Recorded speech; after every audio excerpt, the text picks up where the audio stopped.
Sportland on maailm neile, kes soovivad olla esimesed.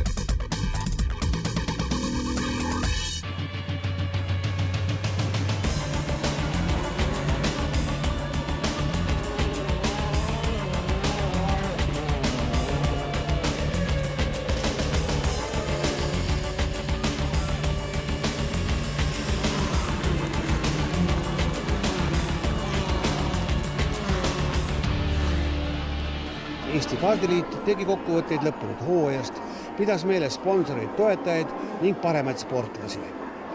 2013. aasta peasponsor oli HRX ja tugeva aplausi teenis firmajuht, endine vormelisõitja Jari Nurminen. Eesti Autoliidu poolt tervitasid kõigepealt president, omaaegne autoralli maailmameister Ari Vadanen. Little country like Estonia and Finland, we really have to concentrate and work hard on our young people because we don't afford to lose a single one because our populations are so small, and I'm very happy to see that you are working hard in order to train and give them possibilities for a better future, and because we have no shortcuts for success. It's hard work, consistent long-term planning, and also I think for a society it's so important that parents are involved so heavily, because one of the big problems in any society today is that the children are a little bit lost, but when you are in karting, the whole family is together. I think so it will give benefits for the society as a whole. Eesti Autospordiliidu juhatuse esimees Robert Lepikson oli ka sellel hooajal veel tegevsportlaste leeris. Eesti Autospordiliidu juhatuse liige on ka sotsiaalminister Taavi Rõivas. Lõppenud hooajast tegi kokkuvõtte Eesti Kaardiliidu president Toivo Asm. Väga lühidalt öeldes suurepärane aasta, sellepärast et võrreldes näiteks 2 viimase aastaga siis, et tulemused on märgatavalt paremad. See, et me oleme Baltimaade parimad olnud siin juba päris mitmed aastad, see on normaalne, olles kardi maailmakarika finaalis 10. riik 54 riigi hulgas, et see oli juba suurepärane tulemus ja peale selle individuaalselt Aavo Talvari 2. koht Rotax Max klassis ja Ralf Aroni 4. koht, mis oleks vabalt võinud olla ka 3. koht, ja Jüri Vips oli muidugi erakordne üllatusmees. Me arvasime, et ta ruukina, uustulnukana seal maailmakarika suurt midagi ära ei tee, aga kogu see nädala lõpp oli tema poolt väga kiire. See oli üllatavalt kiire, kindel ja enesekindel sõit. Kõik need hiidid, eelsõidud, mis toimusid, ta näitas ennast väga heast küljest ja organisatsioon kui selline on minu arvates praegu väga üksmeelne. Jah, me anname endale aru, et on Rotaxi klassid ja peavad olema ka need teised klassid. Ja täna, kui Ralf Aron esines Tsikk-Fia KF junior klassis, mis kahjuks mitte kõige paremini ei õnnestunud, oli ebaõnne seal, et on kohti, kus me peame ennast oluliselt parandama ehk tugevamaks muutma, olla konkurentsis igal pool. Aga Rotaxi pool on tugev, see on selge. Mõtlesin, et need 5 mees, kes siin on kokku istusid, et neil on praegu olnud raske periood, need ADA ümberseadmine. Aga samas näitab ka mõneti siis kõhklust, et nad pole suutnud veel õiget juhti endale leida või välja valida endi hulgast. Ja valimised olid muidugi toredad, et tänane juhatus, kes me veel täna oleme siin juhatuses, et me oleme rõõmsad, et meil on olnud selline koostöövõimalus kõikide karditiimidega ja me oleme suutnud ka mõnedki erimeelsused lahendada ja täna võin julgelt öelda, et kardiliit on tugevam kui kunagi varem. Uus juhatus on kindlasti võimekas, ilmtingimata on see võimekas. Nüüd küsimus on selles, et ka minu oma poeg Marko Asmar on seal juhatuses, et juhatus valib nüüd omas keskis uue presidendi. Siin ei sekku enam üldkoosolek, et kes saab see uus president olema, ma ei oska täna öelda. Aga kindlasti ma soovin talle edu ja kindlat meelt ja kindlat kätt ja ole oma otsustes ole oma otsustas väga sirgjooneline. Aasta parimaks kaardisõitjaks valiti Rotax Max klassi maailma karikavõistluste teine mees Aavo Talvar. Tervikul läks kästi, et järjekordne Eesti meistritiitel ja kindlasti see maailma teine koht ja kindlasti see märkimata ka seda esimese Euroopa etapi teist kohta, et ka see tuli väga rasked, et üldkokkuvõttes väga hästi. Sa oled tõeline Eesti spordimehe visaduse näide, et 7 korda läksid maailma karikale välja ja kas sa nüüd olid kindlam kui kunagi varem? Jah, võib-olla peale esimest treeningut ei tundunud kõige kindlam, aga teises sujus kõik hästi, et ajasõidus teine ja peale eelsõitu teine ja siis lõpuks ka teine, et siuke maagiline number, et 2-2 võib-olla, aga jah, et esimest korda sujus nagu algus peale seal top 5, et sellega on rahul. Finaali start oli ju 2 korda, et mul tundus nii teleekraanilt vaadates, et see esimene start õnnestus sul eriti hästi. Jaa, et sain vist natuke rohkem kõrvale ja esimene kurv oli see hästi lai ja võimaldas nagu suurema kaarega trajektoori võtta, et läks paremini jah, et saime eest ära, aga seal teises stardis oli see sisemine riiv natuke rohkem peale ja langesin ühe koha võrra, või paari koha võrra, aga kokku läks hästi. Ja mul oligi jah selline tunne, et üks kriitiline moment oli siis, kui sa olid 7. kohal, mis mõte sul peast läbi käis? Nojah, et see stardiga 7. koha langesin, et seal oli nagu mitmed asjad mängisid, et aga ma nägin, et kiirust on ja maha me jäänud ja isegi natuke kiirem oli esimestel ringidel ja hakkasin ükshaaval mööduma ja lõpus natuke kiirus läks maha, aga viimas kurvis on ikkagi liidri jätta, aga enam möödumist võimalust ei olnud. Ja Kaavo, sa tegelikult ei kaotanud, sa võitsid teise koha. Jah, et eesti keeles see tundub võib-olla nii, aga inglise keeles on hea sõna, et on world champion ja vice world champion, et see kõlab päris hästi. Sa oled kaardispordis juba nüüd nii kaua olnud, et mis sa nüüd veel plaanid uueks hooajaks? Ei tea täpselt, et ei kommenteeri. 2013. aasta parim noor oli Rotax Minimax klassi võitja nii Eestis kui Baltimaades Georg Kõss. Hooaja alguses olid sa, ütleme niimoodi, et Eesti kaardiradade valitseja. Kuidas sa nii hea kohe hooaja algul kätte said? No enne hooaega natuke trenni teha, siis tuleb see päris kiiresti. See ei olnud natuke, see pidi olema päris palju trenni tehtud. Ei olnud mingi 3 korda, just käisime enne seda, käisime tavaselt trennis. Siis hakkasid teised poisid natuke vahepeal järgi võtma, et lõpp läks sul päris põnevaks tegelikult. Lõpus oli ja viimane sõitel eriti, see oli ikka väga hea. Räägi sellest natuke, mul tundub nii, et siis võidusõitja ju karastub kõige rohkem, kui käib omavahel selline äge võidusõit. Kuidas sulle endale tundus? Nojah, see oli tegelikult see kõige põnev sõita, nagu endal oli ka põnev sõita ja Karliga oli päris suur pusimine seal. Ega ta kergelt alla andi poiss ei ole? Ei ole, ta ikka võtab jõuga tagasi. Kas oli tunda ka, et ta hooaja lõpus vahetas tiimi, kas tal auto läks kiiremaks? No eks võib-olla ikka oli midagi oli parem.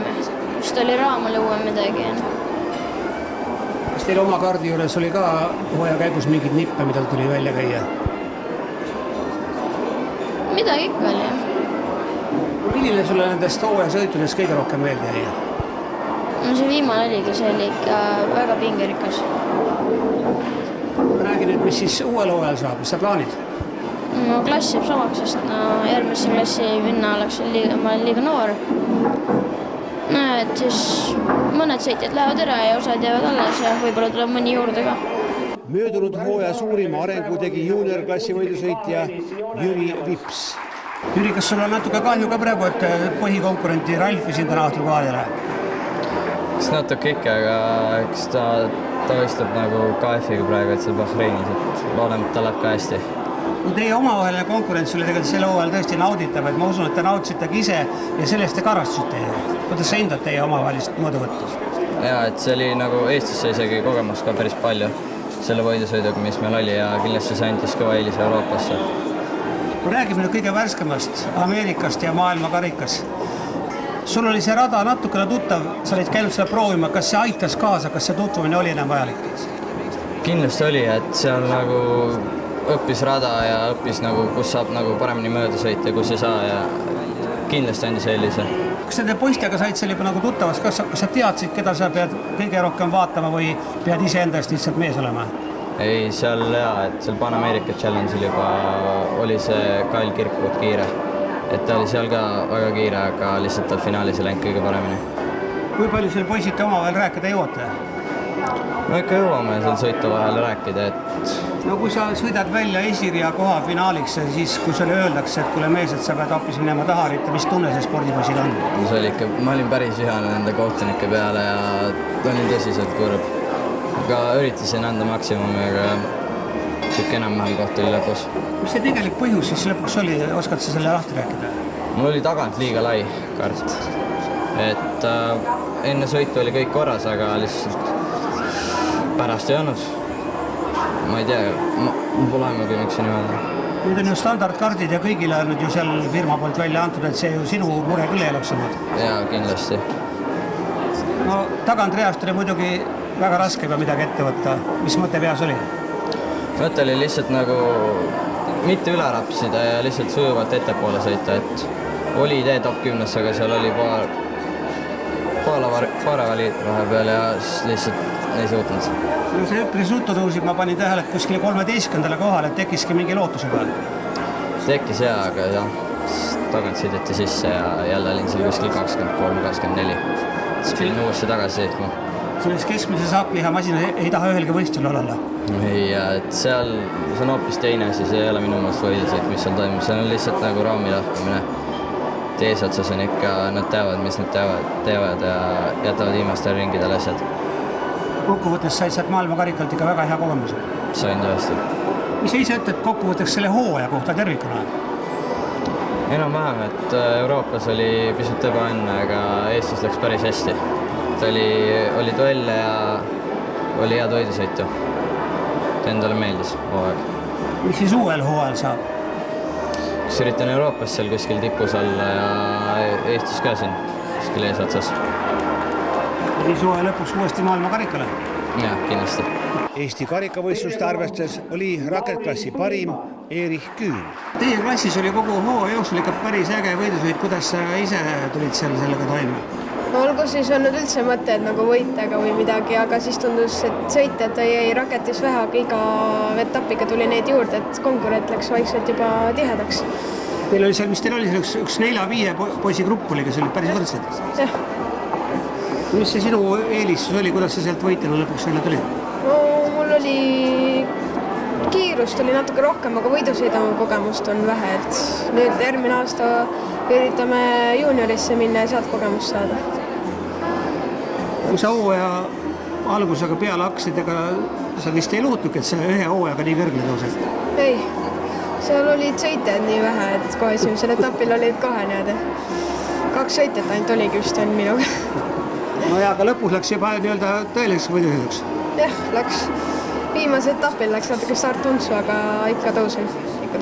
No juuniorklass on Eesti poistele läbi aegade kõige edukam klass olnud.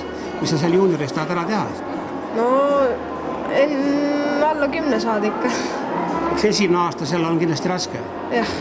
Nüüd olen juba paar korda harjutanud juunioriga, et tuleb hästi küll. Jaanuarist vahetub Eesti kardiliidu juhtkond ning ametisse asub uus 5-liikmeline juhatus. 3 aastat kardispordi president olnud Toivo Asmer andis pidulikult dirigendi kepi üle Ivar Sergole. Lisaks kuuluvad uude juhatusse Heiki Hõbemägi, Marko Asmer, Reimo Särg ja Tarmo Kuss. Uue juhatuse kõige kogenum liige on Heiki Hõbemägi.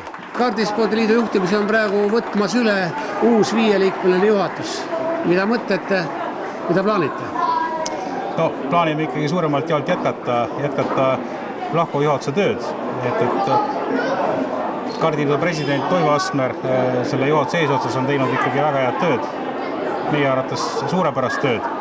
Ja eks need kingad ole üksjagu suured, aga meil on, ma arvan, sellised hingega asjaga olevad inimesed ja teotahe on suur, et me loodame, et me ikka saame hakkama. Kui sa oled üks tiimijuht ja alati on peljatud, et kui üks tiimijuhtidest hakkab näiteks kardiliitu juhtima, et oi, mis siis hakkab saama? No, lisaks minule on veel 2 tiimijuhti meil juhatuses ja mõneti on see paratamatu, et kuna me oleme ikkagi selle spordist väga huvitatud ja panustame sellele ka igapäevaselt väga palju, siis ma loodan, et meie kompetents on selle võrra vähekene parem. Me oleme siis selles valdkonnas enam-vähem kompetentsed inimesed, saame asjadest aru ja ma usun, et me saame ülesannetega hakkama. Et juhatus täna ei langeta ei põhimõttelisi otsuseid ega operatiivküsimusi. Juhatus on ikkagi suuresti korraldav ja toetav organisatsioon, kes tegelikult mingisugused sellised personaalsed otsuseid ei tee ega hakkagi tegema.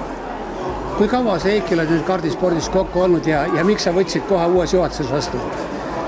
Mina isiklikult alustasin võistlusspordiga ehk siis ringrajasõiduga 84. aastal ehk siis järgmine aasta peaks siis olema 30 aasta juba. See on müstika, juba 30 aastat ja miks ma võtsin vastu on sellepärast, et tõepoolest mina täna olen see inimene, see õnnelik inimene, ma ütlen, kelle hobi ja töö langeb kokku, et minu nii töö kui hobi ongi täna see kardisport, et mul on täna mitu funktsiooni, üks on siis oma võidusõidutiimi vedamine, teine on kahe toreda kardiraja Tabasalu ja Käina haldamine, nii et ma olen selles lihtsalt nii palju juba sees, et see juhatuse koht on mõneti nagu normaalne.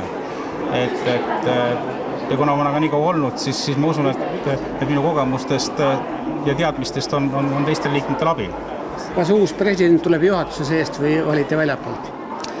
No, mõte on ikkagi praegu leida see enda hulgast ja meil on ka minust tuntumaid inimesi seal, nii et me loodame kuidagi sedapidi seda asja sättida.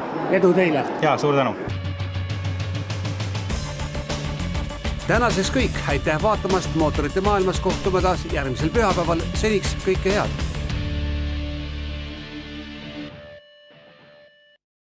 Sportland on maailm neile, kes soovivad olla esimesed.